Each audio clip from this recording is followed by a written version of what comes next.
Action. Hi, I'm Diamond Joseph here at KIPP Student News, here to ask Congressman Becerra a few questions.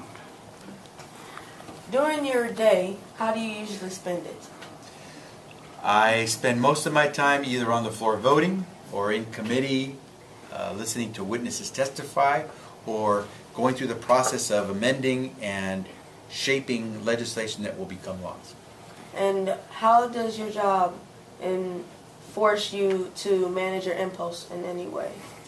Well, remember that we vote for everything from whether we should go to war or whether we should put more money into our schools.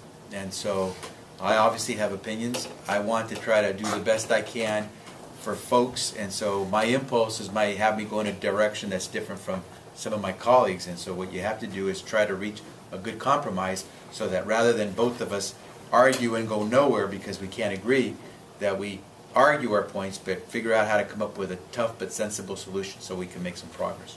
And what college did you attend? Stanford University. You liked it there? It was a great school. Go visit, you'll like it, and you'll want to enroll.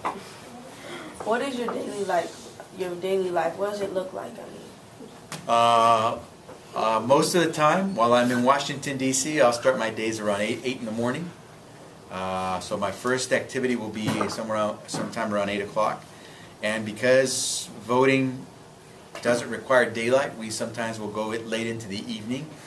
I can have meetings and hearings anywhere throughout the course of the day. Then, by the end of the week, I will typically have an opportunity to go back home to my district in Los Angeles and therefore spend some time working in Los Angeles trying to reach out to folks that I represent so that folks know what we're doing in D.C. and also to hear back from them what they'd like me to do. So traveling back and forth. I visit lots of airports and I've got tons of frequent flyer mileage.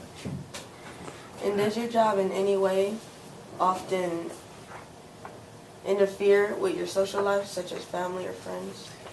And not often, but all the time. Let's put it this way. A year and a half ago, I finally decided to move my family to Washington, D.C. because traveling essentially every week back and forth from Washington to Los Angeles left very little time for family. And so we made the decision, my wife and I, talking to my daughters, that we would move over here. And it was tough because they were already teenagers. And so they didn't want to break away from LA and all their friends and everything that they grew up knowing. But it's helped us spend more time together. Even though I still have crazy hours here, at least I get to see them at night and early in the morning. And on weekends when I don't go back home to Los Angeles, I can see them a little bit more without having to worry about all the pressures of always being on the job working. Thank you for answering these few questions we have, Congressman Becerra. Thank you very much. I'm Diamond Joseph, and we're going back to the studio. And here's Noah.